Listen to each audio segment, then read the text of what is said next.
I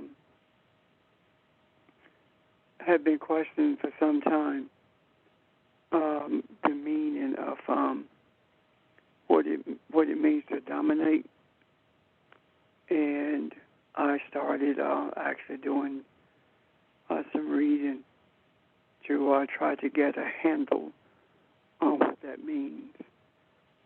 But I again had a serendipitous experience in searching for that, and it's found in Genesis 1, 26, 27, and 28. And I would read those verses, and then we'll go from there. And God said, "Let us make man in our image, after our likeness, and let them have dominion over the fish of the sea, and over the fowl of the air, and over the cattle, and over the earth, and over every creeping thing that creepeth upon the earth." So God created man in his image, in his own image, and in the image of God created he him. Male and female created he them. And God blessed them and said unto them, "Be fruitful and multiply, and replenish the earth, and subdue it, and have dominion over the fish of the sea, and over the fowl of the air, and over every living thing that moveth upon the earth." The serendipitous experience that I had came in verse 26, when it says, "And God said, let us make man in our image, after our likeness, and let them have dominion over the fish of the sea," etc. This is the first time that I noticed that the idea of having dominion over the fish of the sea and the birds of the air was linked to being created in the image of God, being created in the image of Elohim.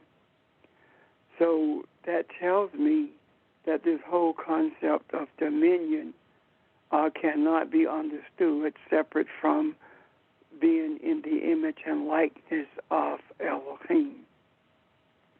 And when I started to look at it, I began to see that we've had a totally wrong approach to the earth and to the resources of it, because what the Creator has done is separated the subduing of the earth from the dominion over the creatures of the earth. We have in the past looked at this whole idea of dominating as from the perspective of resources. And I do believe that the mistake has been because there is more to this dominating the earth than it is to resources, because resources have a tinge of convenience or selfishness to it, or ownership. We treat the earth as though it is simply a resource for us to do our biddings and to make provisions for us at our convenience and at a level of our choosing, as opposed to being a source for us and for us only to take from it what we need for survival, as opposed to taking from it in order to give us authority or power or control over other men or other humans in the earth.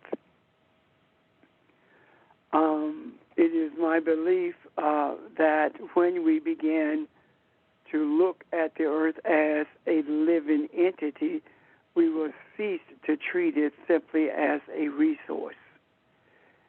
It also is my belief that when we treat something simply as a resource, We don't respect the life in it, neither do we respect the benefits of it.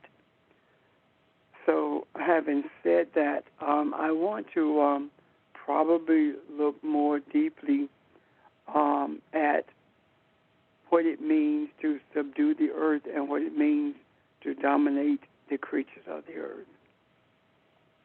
And that's found in verse 28. Any questions thus far or comments?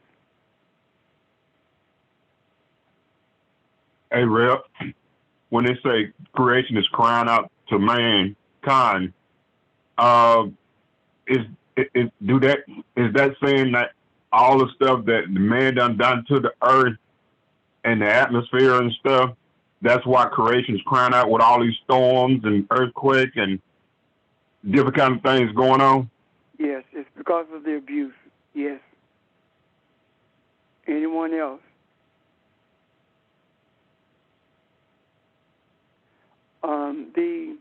I've not had opportunity to do a letter search, to do the gematria, or to do a word search on kabosh. Kabosh is the word that's used for subdue, and to understand it by the way it is spelled in the Hebrew, I've not done that yet. However, I do want to look at it just for a few moments, and we may be finished in just a few moments, to be honest with you. When it talks about to subdue the earth, again, the word subdue in Hebrew is kabosh.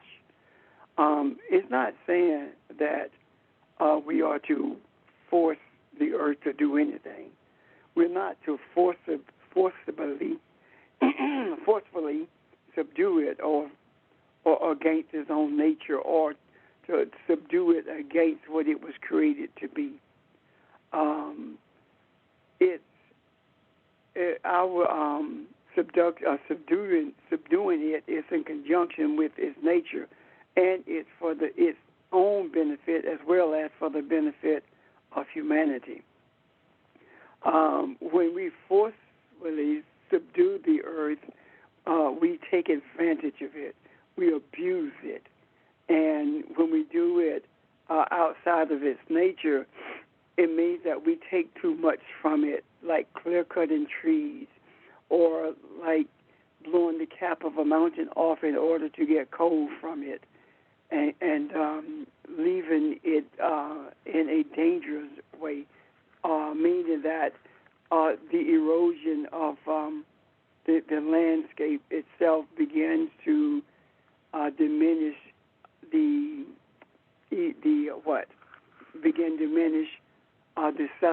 sustenance of the earth for the benefit of humanity, and for the earth to be able to recover from what has been done to it. This idea of subduing the earth is not like some vicious dictator crushing a revolt, or taking over a nation, or crushing an army. It's more like a parent who has kids who are making a lot of noise, or noisy children, and the parents making an effort to calm the children down. It's subduing them. It is bringing them to a place of happiness, not just for the kids to be in a state of calmness, but also a state of happiness or calmness of those who are in the vicinity, or those who are in the presence of all of that noise. Any questions about this? The idea of kabosh, in essence, I suppose, means to subdue for the good of the things that's being subdued, rather than for our own convenience, our pleasure. Because when we subdue the earth for the purpose of its resources, it is for the purpose of enriching us as individuals or collectively. It should not be used as a resource for the enrichment of a handful of people, giving them the power to dominate other people. There is nothing in the scriptures that indicates that we have a right to subdue each other.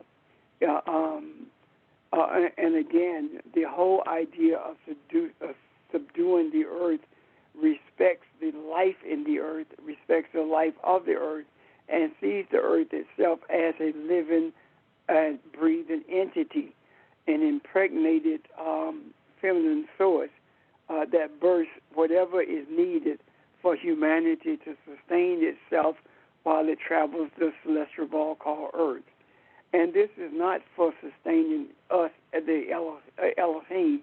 It does not sustain us in a spiritual way whatsoever. And the reason I say that is because the idea of image, nasha, it speaks to breath. It speaks to a breathing, living being. So when we talk about for the sustaining of humanity, we are not talking about a spiritual thing at all. It is to sustain the body that houses Elohim. There is absolutely nothing that we can put in our bodies from this earth that will sustain us spiritually. It is a total natural physical thing, and when we really think about it, the abuse of the earth speaks to spiritual ignorance. When we abuse the earth, we are ignorant. We are not aware of the spiritual nature of our being. We're not aware of the essence of our creation. We are not aware of the principles that we are to abide, the spiritual principles that we are to abide by while we live in these bodies on this celestial ball called Earth. Any questions or comments about that? Am I making sense to you? Yes. Thank you. You are also, as a note, FYI, there were a lot of people who were struggling to get in, and the things that you just heard, all of a sudden, it was a lot of people who were just allowed in, so did not hear what it is you've said thus far. Okay, let me recap then. From Genesis 1:26 through 28, I'm talking about the idea of subduing the earth and dominating the fishes, the sea, the birds of the air, or the creatures of the earth, and what it truly means to do that. And we have concluded that it is not speaking to the idea of forcefully subduing the earth, or it's not speaking to the idea of a government or a army crushing another army or a group of people.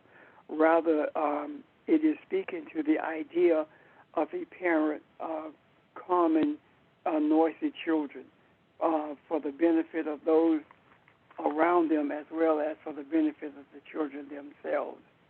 This whole idea of subduing the earth is speaking to subduing it for its own benefit as well as for the benefit of those recipients of the earth or those who are dependent upon the earth for its survival. It is not to enrich anyone based upon the resources that we are able to extract from it. Rather, it is to sustain our bodies in this earth. Neither is it for our pleasure. It is for our survival, the survival of the human in the earth, and this whole idea of being for the survival of the human in the earth speaks to the idea of sustaining the human body. Any questions or comments about that?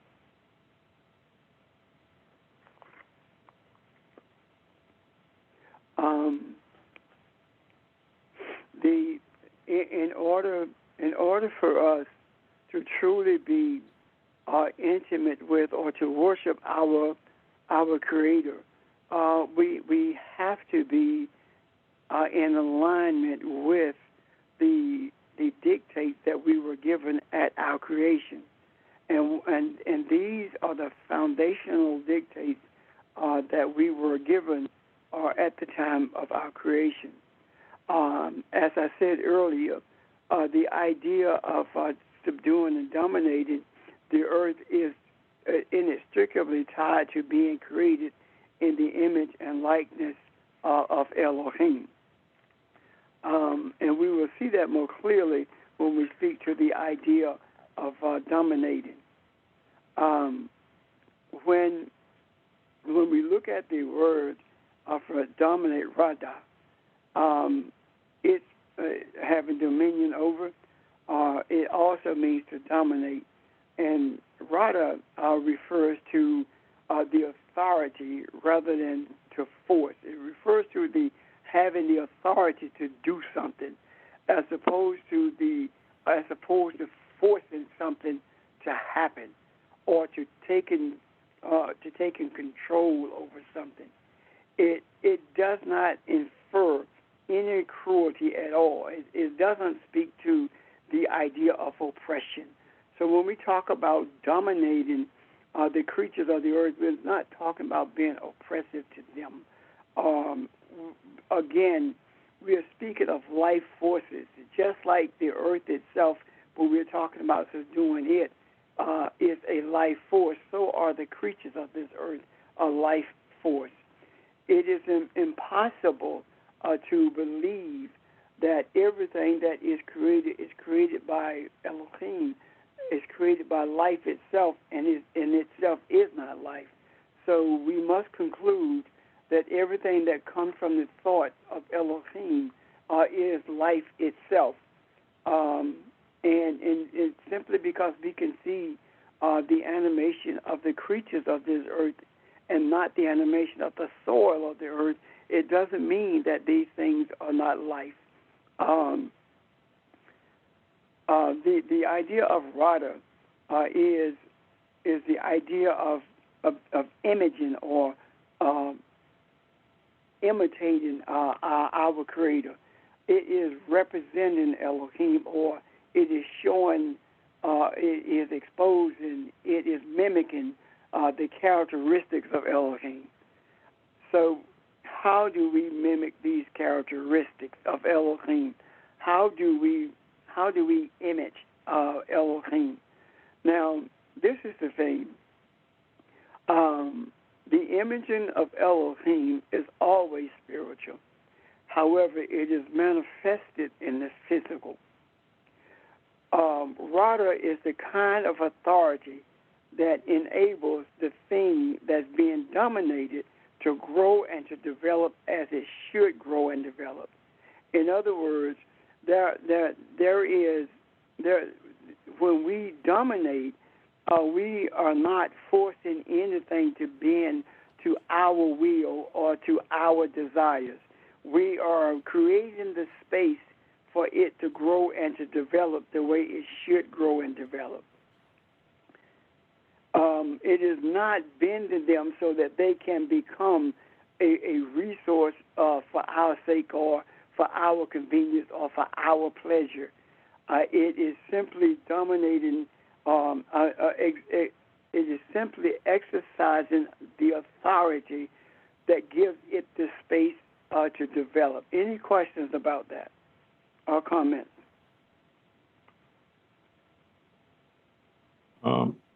Well, I have a few thoughts and comments. Definitely starting off, as you said at the very beginning, when God said to let me make you in my image.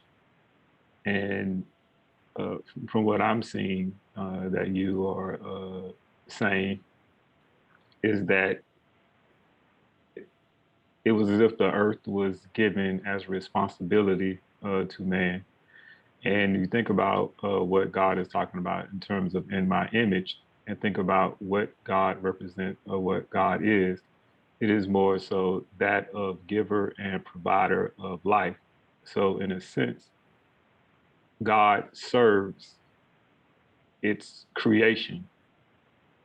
And in the same way, in terms of the earth, is not when it says to have dominion over, it means that you are to serve the dominion of the earth and provide and support life uh, in a sense. Not to, as you said, just exploit and actually use, is more so that instead of the earth just being a resource to use, the earth is then a responsibility. And with the earth being a responsibility, and for man having to, I might have lost a word. Well, but anyway, for man having earth as a responsibility, it is in that man is acting, or even if you want to say having a practice of or the experience of being God. Do I have that somewhere correct? Yes. Let me ask this question. I just noticed by look at, on my phone that there are some people who did not get in until 11:15. Were you in when we did the recap? Would you please respond? Yes. Yes, I was in. Okay. I want to see if you have captured what we are talking about yet. I have not. Okay. And I have a question if you when you get to a stopping point. Okay, I was going to say indulge me to recap again. What I'm talking about is the importance of understanding what it means to subdue the earth and to dominate the birds of the air, the fish of the sea, etc., the creatures of the earth. And the reason that I find it important for us to understand the true meaning of the nature of this is because it is impossible to be intimate with our Creator, to worship our Creator, to be in a chuppah, a marriage chamber with our Creator, if we do not adhere to the basic principle of subduing and dominating. And it is also impossible for us to submit to those principles if we don't understand what they truly mean. Up to this point, we have treated the earth simply as a lifeless resource for our benefit, to enrich us and to give us the power to lord our authority over other men, as well as lording it over the earth.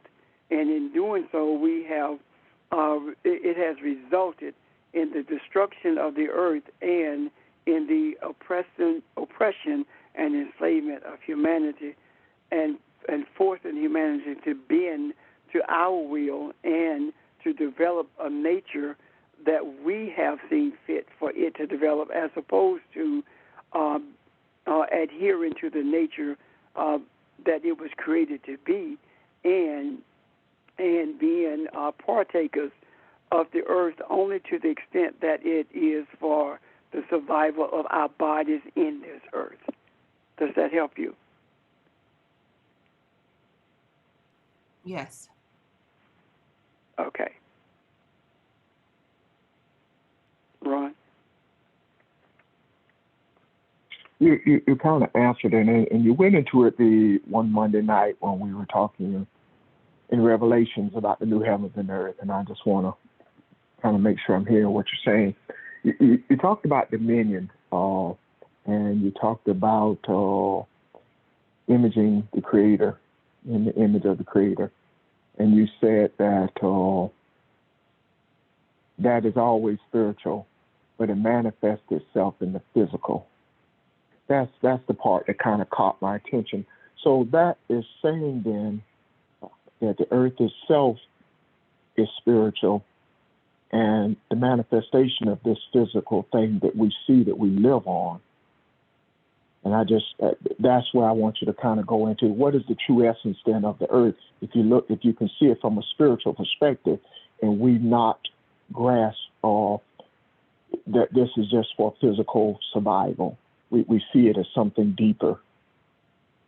I hope I'm making the earth, the true essence of the earth in a spiritual sense speaks to the consciousness of the earth, meaning that we have the opportunity to have a consciousness or an awareness of the essence of this earth that is congruent with that of our Creator, or we have the ability to create our own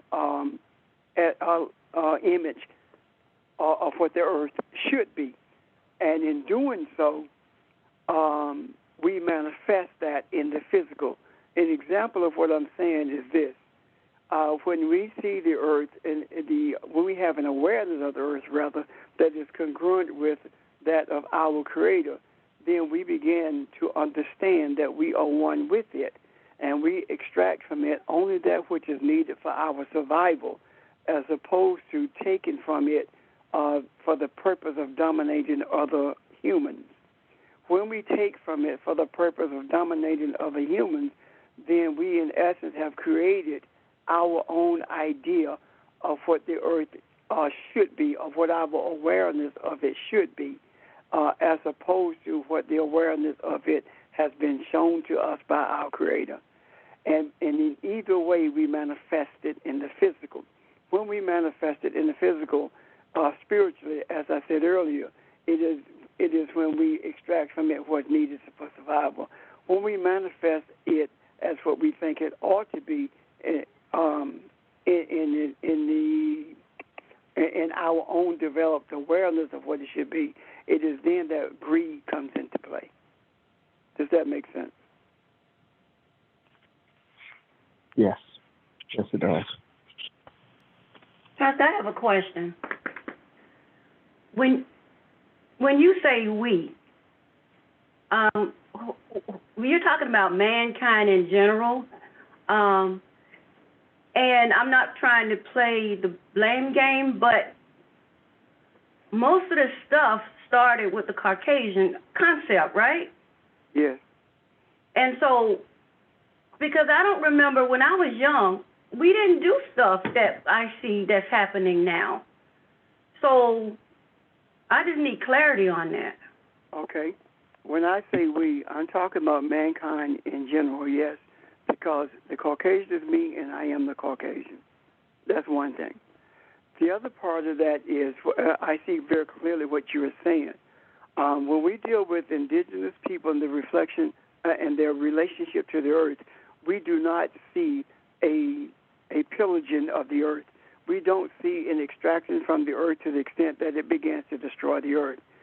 So when we see that is a manifestation of the divinity of the divine respect that we express for the earth. When we see the pillaging of the earth, that is a total disrespect for the earth, and that is a development of an idea, a concept that is going to create an awareness of the earth, of what we think the earth ought to be. And the reason I say we is because all of humanity came out of the African, and the concept of the Caucasian, or the concept that is in us as well, we just do not have an affinity for those concepts. We don't act on those concepts. We have done everything we could to refrain from acting on those concepts. Quite the contrary, we've made every effort to be respectful of the earth and to be a guardian of it, a good steward of it, as opposed to a destructor. So when I speak of we, I speak of we in terms of all of us coming from the same womb, not in terms of all of us having the same concept. Does that help you, Evelyn? Yes, sir. And I believe when people realize that we come from the earth, you know, the body, the physical part of us come from the earth, I think people will start respecting the earth, if that makes sense. It does. And another part of that is this. We don't know how we came from the earth. See, we have this concept in our minds that God created us from the dust of the earth, And that concept of God creating us from the dust of the earth leaves in us a picture of this being taking dirt from the earth and fashioning us. How can that be when God does not have hands? So the idea of creating Adam, the human, from the earth is a thought. The thought itself brought this into existence. When you look at the Hebraic etymology of the word Adam, what you begin to see is that Adam means human. It also means earth. So also it's actually fashioning Adam from the earth itself, and this came from a thought no different than you cannot have a car without that thought being in mind. And when you have that thought in mind, what happens is you see the image of it. And now what you do in a physical sense, you proceed to fashion it in the image that you have in your mind, the thought that you have. You fashion it in a physical way.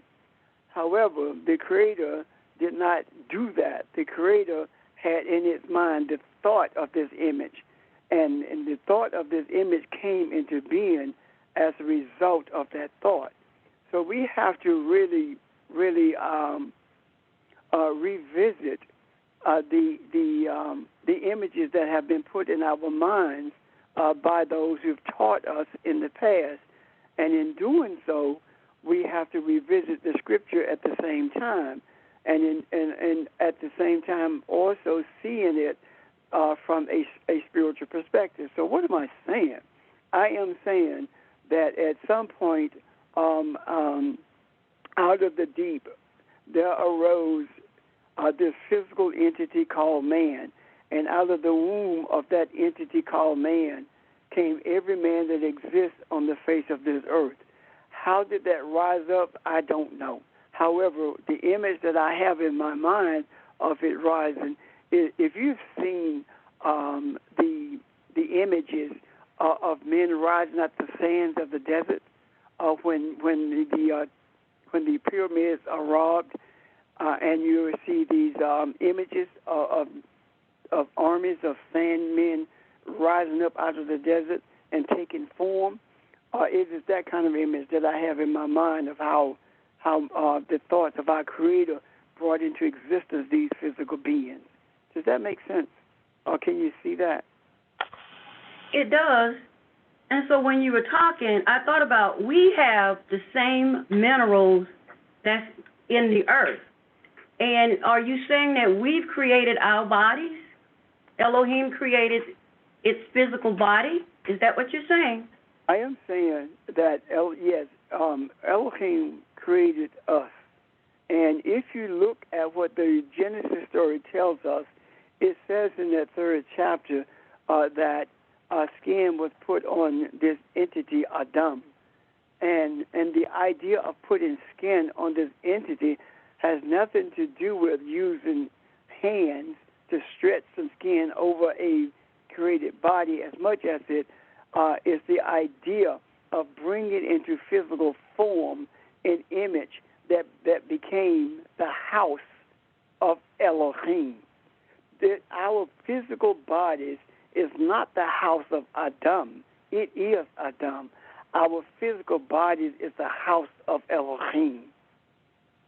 Because, again, Adam itself speaks to humanity or the human as well as earth in a physical manifested form. Questions? Comments? Am I clear?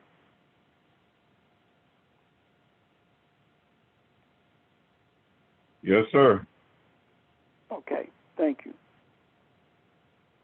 So when we understand when we understand the foundational principles of who we are, it helps us. It's like we've talked about who we are for so long. Now I think it's time to go back and begin to explore each one of these principles in more detail. It's like our discussion of the prayer on last Monday there in Matthew 6. It's like in order for us to get a greater clarity from it, we're going to have to begin with the body of it as opposed to the beginning of it. These are the things that are taking place when we say our Father. When we talk about give us this day our daily bread, these are the things we discussed prior to discussing it. What are we saying? All that we discussed, all the things that are taking place in that immediate instance. So what I'm making an attempt to do at this moment is to look at in more detail what happens when we become aware that we are Elohim. What happens when we become aware that we are Elohim? We begin to live by that the express word of that flows from the mouth of Elohim. We begin to understand our intimacy, our unicity with Elohim. We begin to embrace the reality that we are in constant intercourse with Elohim. And in being in constant intercourse with Elohim, we begin to see that our idea, the idea of subduing the earth, is allowing the space for it the idea of our subduing the earth is speaking to the allowing it to be what? Subduing it rather, so that it becomes a benefit to everyone. In other words, subduing the earth so to become a benefit to everyone is making sure that the boundaries are respected. The boundaries of animals are respected so that they will not overrun the earth. The boundaries of the vegetation are kept in check so that there will be space for men to make homes or to live in this earth in a physical way. That the subduing it is in that manner. It's subduing it not against its nature, because the nature of vegetation is to grow, but giving it the space to grow, but at the same time making sure that it does not overtake the space where humanity has its existence or where it resides. Does that make sense? It's like you're talking about this whole thing that we've been talking about, the balance. You take only what you need and you give what's needed.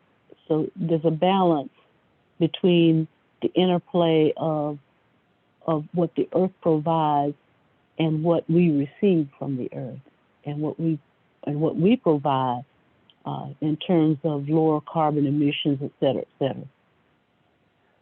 Right.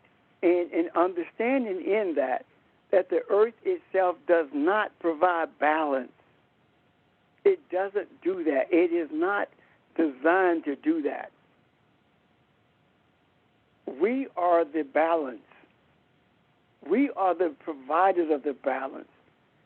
And when we fail to do that, then the vegetation overtakes everything, or when we fail on the other end of it, we take everything and we begin to destroy the earth. So keeping in mind that the only way that that the earth can ever be balanced is that we be that balance for it. Does that make sense? Yes. So this idea of kabosh means to subdue for the good, for the benefit of the thing that's being subdued, so that the earth can remain in a stable condition of provision for itself as well as for those who look upon it for its subsistence or for its sustenance. Okay, I have a question. Good morning. This is Mary. I know that things are changing so quickly, and I feel not quite sure how to describe my feeling. I'm uncomfortable. The feeling is very uncomfortable when I go places and I see where they've just gotten rid of trees and the landscape looks totally different. When I go home, it's like, okay, it's unrecognizable, new community. It's something inside. So does that have something to do with what you're talking about, the dominion, and seeing that it's just getting kind of unbalanced? That's the word I want. So am I on the right track, or am I missing something? You are on the right track, and that's exactly what I'm talking about, the clear-cutting of the property. For what purpose? For the purpose of greed. Yes. Yes. So yes, you are on the right track, and this is what I'm saying, that it is antithetical to the principles of our Creator for us to do things like that, and it is our burden to carry. What I mean by our burden to carry, it is our responsibility. Maybe it's a better way of saying it. It is our responsibility to bring an end to this greed and to begin to infuse into the atmosphere or the earth environment the necessity in the balance, bringing balance to what's happening. Right now, there is no balance any place except in the midst of our desires. And our desires must be strong enough, deep enough. Our commitment to our desires must be to the extent that we are willing to stop at nothing in order to bring about balance. This willingness to go above and beyond is rooted in our understanding and embracing the essence of who we are. And that is one of the reasons I do believe the Creator keeps carrying us back to the basics of who we are. Because until we understand that and embrace that and live that, we don't become proficient in bringing this balance. It is no different than a neurosurgeon having to be proficient in what he does. The neurosurgeon cannot be proficient in what cannot be proficient as an auto mechanic and think that's going to translate into being a neurosurgeon. That is not going to happen. We cannot be religiously proficient in our antics in this earth and think it's going to translate into our spiritual, bringing about spiritual balance. That's not going to happen. The proficiency, we are extremely proficient when it comes to being religious, but we are lacking. We are living in a state of poverty when it comes to being spiritual. And this is something that we have to work at. And working at it doesn't mean we are physically doing anything as much as it means that we are cognitively doing everything. Our thoughts must be aligned with the thoughts of our Creator. And when our thoughts are aligned with the thoughts of our Creator, then our desires are there as well. And when our desires are there, then the manifestation of those desires become effective in a shorter period of time. So in order to make that happen, we must be able to recognize it when it does. And the thing that helps us to recognize it is the understanding of subduing and having dominion. The difference of the two, but at the same time, the synchronicity of the two as well. Any questions or comments about that?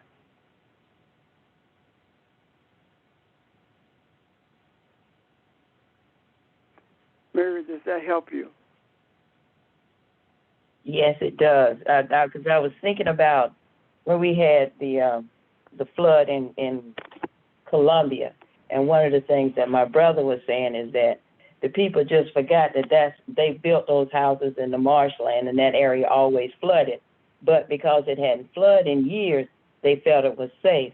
We need to keep that balance, and I think I'm hearing it, and you're right on it, and thank you so much. Yes, ma'am. Anyone else? I know, ma'am. So in speaking again of speaking to the idea of dominion again, this is about authority. Rada, it's about authority. It is the shepherd using its authority for the total benefit of the sheep. It is not the shepherd using its authority to fleece the sheep. It is not the shepherd using its authority to manipulate the sheep and bringing them to a state of religion to the extent that they feel like that they can hunt for pleasure, or it's okay to kill animals for pleasure, or it's okay to be destructive of the environment. The shepherd's authority is always for the benefit of the sheep. If the sheep has a wound, then the shepherd shields that sheep for the purpose of getting to that wound, so he can treat it for the purpose of healing it. It is not shearing the sheep so it can enrich itself. Does that make sense? Yes, and I've been thinking of some stuff that I've been trying to figure out how to put in words. But as you were speaking about the shepherd, at the same time, that shepherd has, in a sense, been put in charge to, I don't really care for the word, dominate the sheep, but be in charge and look after the sheep in terms of the sheep being the shepherd's responsibility. There's also a lot of things throughout that entire process that shepherd then is learning as well. And so that shepherd, in a way, is elevating in terms of different tasks and understanding, and even having a certain type of relationship in terms of looking after the sheep to the point where, I'm trying to figure out how to put in a word, it elevates him. And if it would be short-sighted to see the earth as dominating me, let me extract or get all I can out of the earth, versus remembering that God made man in his image on the earth, which automatically is alluding to that the earth is not the only thing, in a sense to practice, learn how to nurture, to learn how to be balanced in the earth, et cetera, in terms of like a training.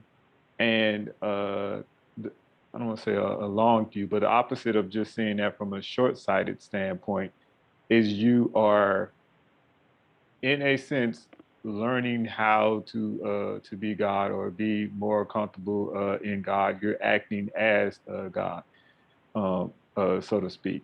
And to understand that, okay, now I am in the earth, I am dominated, I have, in a sense, mastered this particular thing.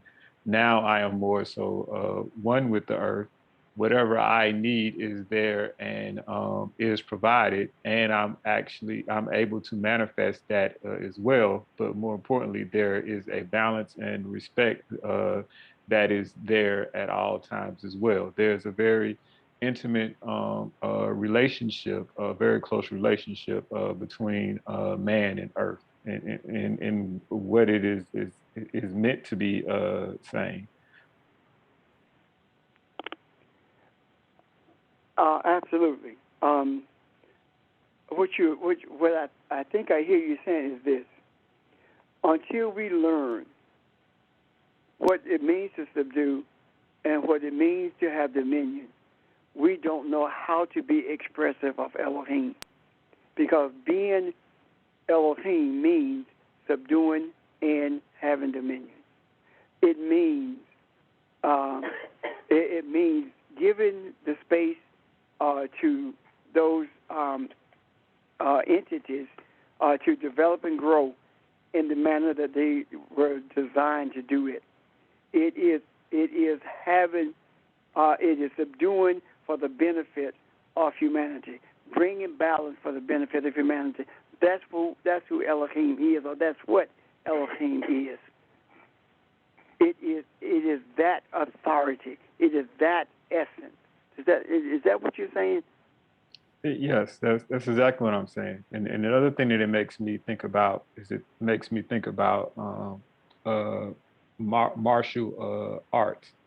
A lot of times kids are put in martial arts. And what that person is doing is that person actually is, as they grow, they have the ability to dominate other human beings more in terms of if they want to bring harm or if they wanted to take advantage of them, etc. But what actually happens, typically happens in a healthy relationship when someone goes through martial arts is they then begin to have a respect and understand that they have a certain type of power, that at the same time that power is growing, also their understanding and respect for those people who they could yield that power against grows as well. And through that process, they actually start caring more about those people that they could bring harm to if they wanted to, but that's not actually their desire.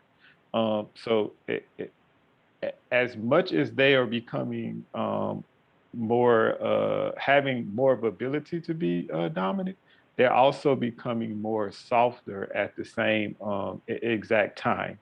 And they're starting to recognize the more so the humanity, the importance and respect for that other individuals and for others. It's not just a power and control thing. And so, yes, I'm talking about dominion of the earth. I'm looking at that subduing part as in learning that lesson, not subduing the earth as in making the earth do what it is that I want, but subduing means mastery. So, Sheldon, as you talked, what I saw was the center path on the tree of life. That while you understand the authority and the power that you have on the one hand, you also understand that you need to exercise that with restraint and bring that into control so that you can exercise that with constraint and compassion at the same time. And what both of you are talking about is the principle of duality. With everything comes duality. You can subdue as Elohim or as a human. You can dominate as Elohim or as a human. So it's no different than the duality of night and day. The fish of when the fish of the sea were created and the birds of the air were created, the water above as the water below. duality. Everything has duality, and one of the things I think being cognizant of, at least it helps me, is that duality says that you can use, as Sheldon used that example of martial arts, you can use it and be softened, or you can do it and be domineering in a hateful, mean, oppressive manner. And to be quite frank, religion has actually taught us to be the opposite of what Elohim created us to be. As a matter of truth, religion has taught us not to be Elohim.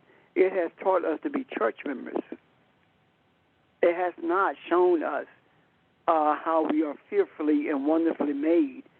It has not pointed us to the footsteps of Elohim. Rather, it has pointed us to the pews of the congregation.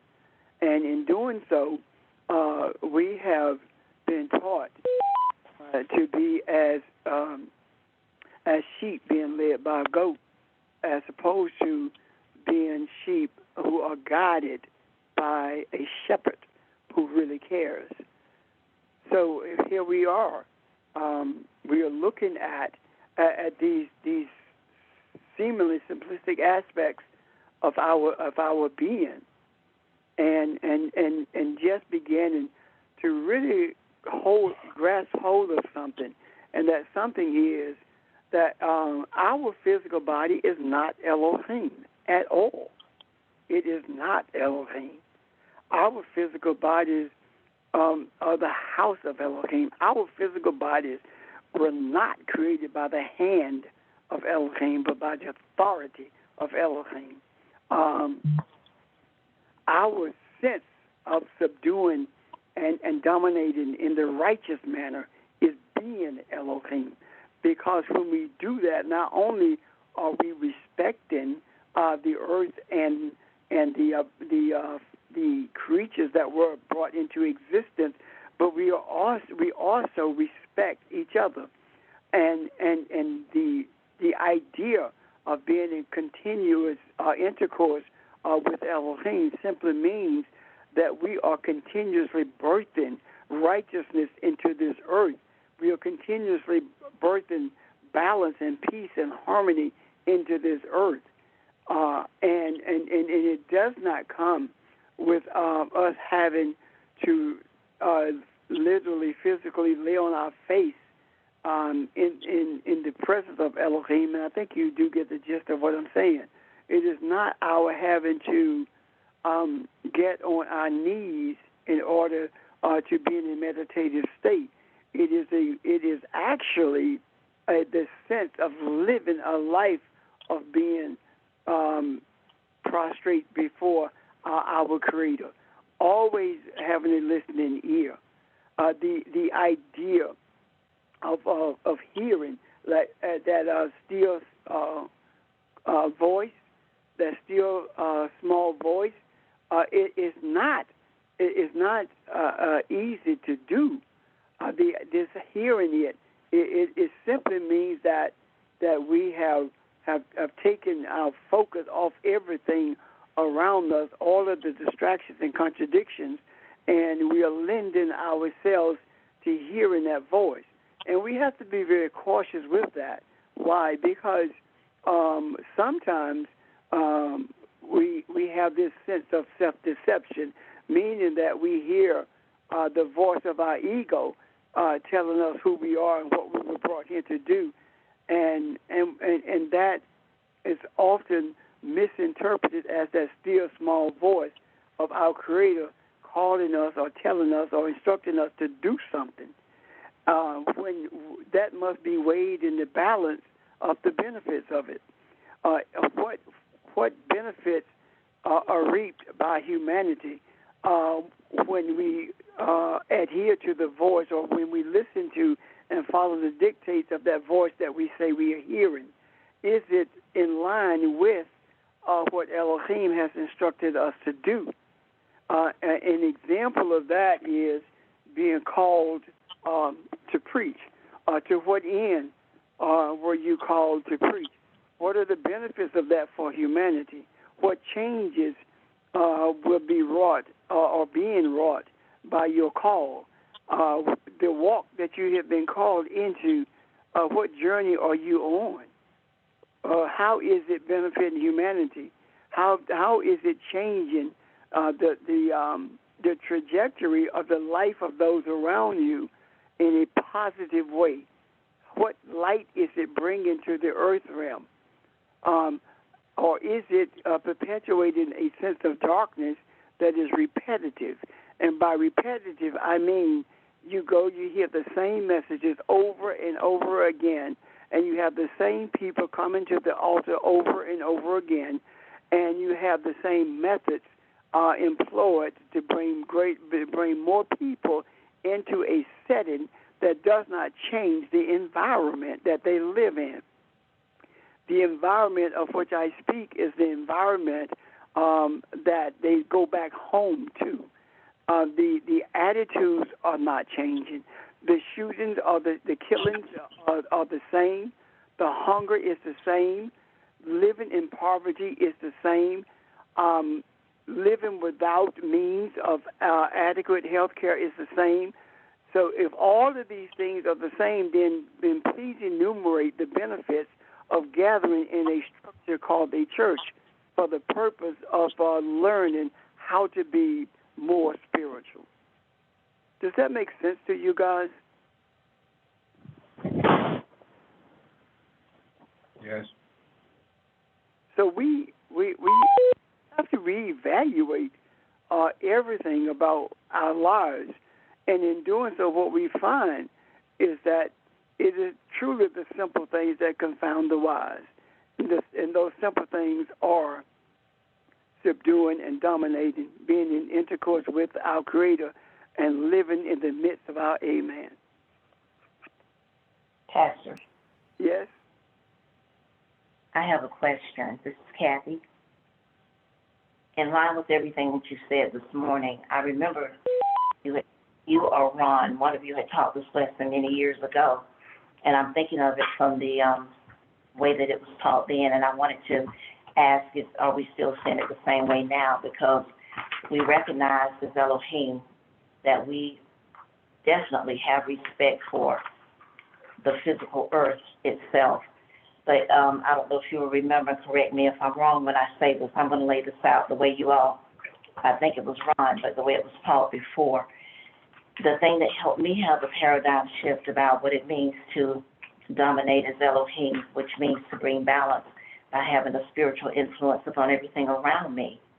The way this was taught before in the past was that when we began to understand what it means to have dominion over, you all said that the fish of the sea was the vibrations of life, the fowl of the air were the flighty thoughts that will cause you to want to raise up and be destructive, and I'm paraphrasing it in my own words, and that the cattle were the domesticated thoughts that made us think things can't be any better than what they are right now. And over all the earth, you said that was earth consciousness as a whole in general, and every creeping thing that creeps up on the earth, when those thoughts or swirling thoughts creep, it speaks to swirling thoughts that will swarm you sometimes and try to overtake you. So in that example of what was taught in the past, there was never anything in that said that we were to dominate humans. It was always the spiritual consciousness of the earth. And based on everything that you said about respecting earth physically, but also looking at this as a spiritual domination from its inception, that helped me have that paradigm shift of what it means to dominate. So are we still seeing the things the way they're described, or the way I just described it from what we were previously taught, or are we moving beyond that right now? No, we're not moving beyond it. We're adding to it. What you just described is the consciousness, the earth consciousness that we are saying we are not manifesting. What I'm saying is that we have those thoughts of the consciousness, right? Yes. What those animals those creatures represent, they are thoughts, what they represent. But the question is, how do you treat those thoughts? if we treat those thoughts the way that Elohim, our Creator, intends for us to treat those thoughts, then they will be manifested in a manner that will dominate, that will exert authority for the benefit of those creatures in this earth, which will benefit us as humans as well. Does that make sense? It does, yes. Ron, you want to say anything about that? Since I don't know which one of us taught that. I think you're the one that taught it, but I remember it quite well, and I think she summed it up well. I had another thought that I think an example, and I think kind of fits if I can. Some years ago, I think I was like a sophomore in college. I was a young guy, and I had befriended a coach in Augusta, a head football coach from a high school, predominantly black high school, extremely poor high school, bad equipment, even game uniforms looked terrible. But this guy was a good coach, and even to this day, I wondered how he and I became friends. But he seemed to have liked me, and just kind of out of nowhere, you know. But anyway, what he would do was he would have good athletes and who would go on to be college kids, and he'd take those guys and he'd develop them and he'd develop them. And even after they get scholarship, you come by in the summer, he's out there working with those kids. And he'd take that superstar kid and let him be the catalyst to bring other kids. So he'd do these camps almost weekly with kids in the neighborhood. And he did it to keep the kids out of the streets, and he did it to shoot for something. Because if you know this real poor neighborhoods in the city, kids either gravitate to music or sports. So he used this very successfully to take care of other kids and to further develop the kid and keep him humble, who would go on to college. So I look at that now, and this whole discussion kind of reminded me of that.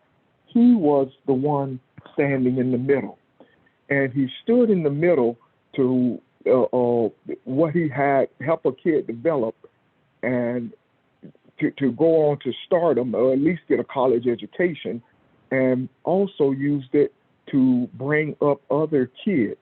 And yes, part of it was to keep his program developed, but his program wasn't his full motive. His motive was to keep the kids out of the streets and give them some hope, give them something to look forward to in their future. So I look at that and say, he did not dominate anybody. As a matter of fact, he became not only a servant to the superstar, but a servant to those who were under him. And it even looked like those kids submitted themselves to the process, which they did. He too submitted himself to the process. And as the guy, as the man, as the mankind who serves to be Elohim, you're not dominating those who submit themselves to the process. You are the one in the middle. And in the middle of being those who are, quote unquote, under you, who want to see truth, to be enlightened, to be more, to see more than being the human aspect, to use the terms of subdue and dominion. He sees those in a useful way and not a way to take advantage of people. So he's in the middle of that. He submitted himself not only to that process, but to the Father, the Creator as well. He's the guy that stands in the middle, that is the catalyst for both ends to make this thing work, to bring balance that we talk about. So that's just something, it just kind of came to mind when I thought about that. I thought about that coach, and he's long since retired, I hope, and I don't know if he's still living, but he's somebody who was ended up being a friend and somebody I admire. And the funny thing now, that's a brand new high school. They built a brand new high school with beautiful facilities, and I thought about him when I went by there last year and saw the new school, and I think and hope that he would be proud of what he started. But I just thought that kind of fit, and it kind of made me see what you were saying, and hopefully, you know, as I have to see things sometimes in pictures, hopefully that kind of clears things up for anybody else or somebody else. Yeah, I think it should help. It would help because I think what you're actually saying is that he's the man that stands in the gap. Yes. And he in continuous intercourse with those kids in order to produce what? In order to bring keep them out of the streets, and in this particular case, bring a sense of positivity to their lives. Was someone about to say something? Yes, this is Audrey. Sorry. Go ahead and finish your thought. Go ahead. I'm done. So when you were talking, Ron, what it made me think about is when you stand back and you look at it and you really look at it, what you see is a thing of beauty, which is what we're talking, balance, Yeah. standing in the middle. Yes. So I've been thinking about this word dominance, and I think where I have difficulty with it is that the word has always been for us as African Americans a really negative kind of connotation to it. So it's difficult for us to want to use that word in relationship to our relations with other people or other things, because it's been such a negative word for us for so many years. But I think what it means really, and what Ron has alluded to, is that it should be a symbiotic relationship, something that's mutually beneficial to both parties, both sides. And, you know, an example of that in physical terms is, you know, the little fish that swims with the shark. Normally the shark might eat the fish, but these two exist in a mutually beneficial relationship because the shark provides protection to the little fish, and the little fish eats all the whatever on the shark that's bad for him. But so when you look at that relationship of the shark and the little fish, when you really look at it, you see a thing of beauty. So I think in any kind of relationship that is mutually beneficial to both, and the motives are righteous, what you see is a thing of beauty. It's balance, standing in the gap, standing in the middle. So anyway, I just wanted to just clarify that dominance is not a negative thing, but it's a symbiotic relationship. Okay, Thank I'm you. done. Okay.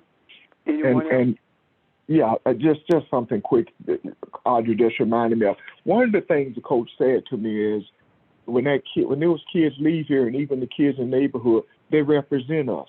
So when he leaves here, he represents this school, he represents this community. So he saw himself in all of this whole process. And that's what this is all about. I don't dominate you because I am you and you are me. And I see myself in you. So that's just part of, I think, is just the beautiful part that I just thought it was worth adding. And you just, Ron, talked about image again.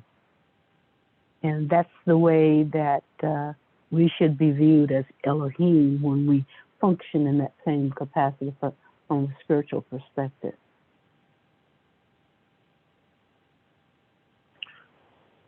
And also, good morning, everyone. This is George in Philly. Also, what I'm, receiving from it when we speak about Elohim, we talk about one yet many.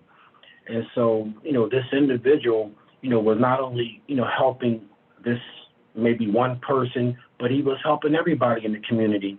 And I think that that's, what brings us, back to, appreciating, as Pastor Richard mentioned earlier, that we're continually birthing righteousness into the earth when we know who we are as Elohim.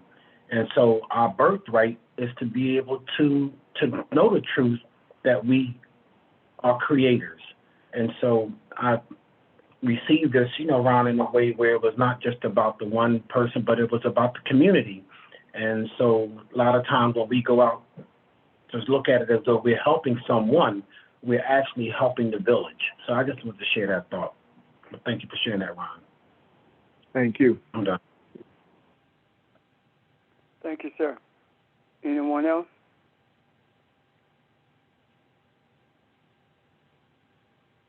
Hey, Rev, this is Charles. How can you go back and be like our ancestors used to do when they, plant stuff in the ground or take it away from the ground? We are like that now. The only thing you have to do is respect respect the earth. As a matter of fact, there are more people that I know, especially Africans in this country, who are planting gardens and who are respecting the land that they're using to do that by refraining from using the chemicals that's going to damage the earth itself. As a matter of fact, when we began to develop this space in our yard, when I started putting the lights in, this lighting system was done purposely not to damage the ecosystem in the area. What I mean is that it's just enough light that we can maneuver, but at the same time, the lights are set to go off at a certain time so that the animals in the area will not be adversely affected by the unnatural light. And the whole setup there is designed in such a manner that it does not displace or does not discourage the animals who are in that area from being a part of the whole setting itself. And I'll give you some examples of that. It is nothing for us to be in that area and for rabbits to be playing around 5 feet away from us or less. It's nothing for me to go out in the morning and I go out and watch the birds at the feeders. It's nothing for them to be on the ground feeding or at the feeder itself and be just feet away from me without flying away. And that's because of the energy, not just in that place, but also the energy that is exuding from me. And I look at the property that's adjacent to ours, and I don't see birds there. And the attitude is of the owners of the property is to keep them away, and they stay away. I don't see squirrels there. I don't see rabbits there. I don't see any animals there at all. Anything that's natural, I don't see it there at all. So, in effect, I guess what I'm saying is that when our desire is to be expressive of Elohim in relationship to subduing and dominion in the righteous manner, then it is reflected in the way that our nature itself responds to us. And I hope that helps you. I hope that helps everyone. Yes, it did. Okay. It did. Okay. Anyone else? Comments or questions about that?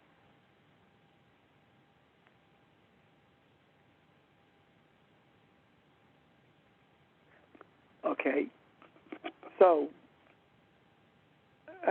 raising the question, when it comes to understanding who we are, Elohim, and knowing that our residence is in the midst of our amen, which means that we live in the expressions of the true nature of what the Scripture teaches us, realizing that we are in continuous worship, meaning that we are in continuous intercourse with our Creator, with our universe, which results in our being the essence of what subduing is and what domination is. And that in itself brings about balance, not only to the earth itself, but to humanity at large. Can we see that? Or are we seeing that today? Anyone? Speak Yes. for everyone. Yes, I see it. All right. And that has been the objective of today, to bring that to a place where it is easily seen, which means that it is also easy to live it, to embrace it, and have our lives governed by it. So, having said that, unless there are other comments or questions, I am done for today.